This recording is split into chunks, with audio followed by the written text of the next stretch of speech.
Hello, this is রিয়ন। বলুন। আচ্ছা, সাজিন বলল তুমি আমার নাম্বার খুঁজছিলে। আচ্ছা, কথা না পেছাই, স্ট্রেট কথায় আসি। কালকে কি ক্লাসে যাচ্ছ? হ্যাঁ, যাচ্ছি তো। তোমার ক্লাস নাই? না, আমি গ্রুপে শুনলাম যে সবগুলো ক্লাস পোস্টপোন হয়েছে। ও, তাই? ওকে, আমি এখনই দেখছি। এক কাজ করি, ক্লাস মিস না দিই। আমরা ক্যাম্পাসে যদি সুযোগ না হয়, যেহেতু সবকিছু বন্ধ, আমরা বাইরে একটা গুড প্লেস আছে যেখানে আমরা অ্যাসাইনমেন্ট করতে পারি। ওকে, আমি সময় মতো চলে আসবো। ওকে, সি ইউ টুমরো। বাই। কি ক্লাস, কি খালি ক্লাস ক্লাস। আচ্ছা, আজকে এটা কি পড়াইছে? আমেন। জানি না, পড়াইছে।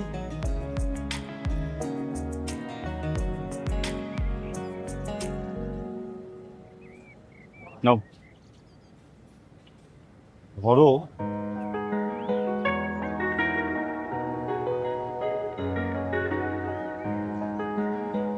It's a gift.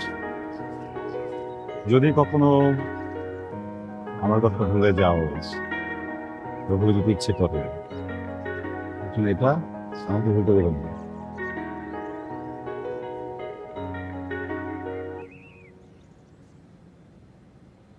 এটা ধরো, ধরো।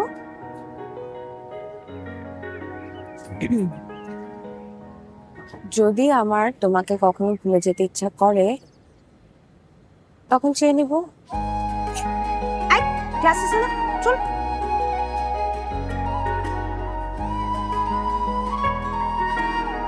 তার মানে গিফট রিজেক্ট করে নাই? বলো তো একাকিত্বের মানে কি?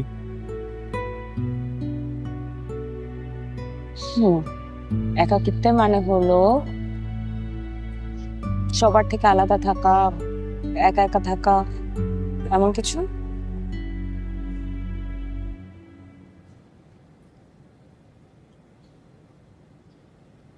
না, হয়নি। একাকিত্ব মানে বোবা হয়ে যাও না। ধরো তোমার অনেক কষ্ট, অনেক ব্যথা, তারপর উফ পর্যন্ত করছো, এটা একাকিত্ব।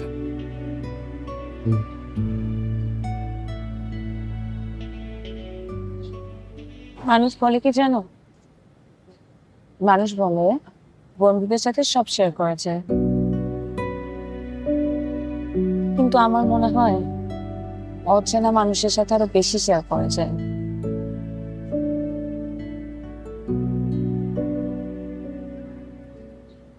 এরা আজকের দিনে আমার মা বাবার ডিভোর্স হয়েছিল।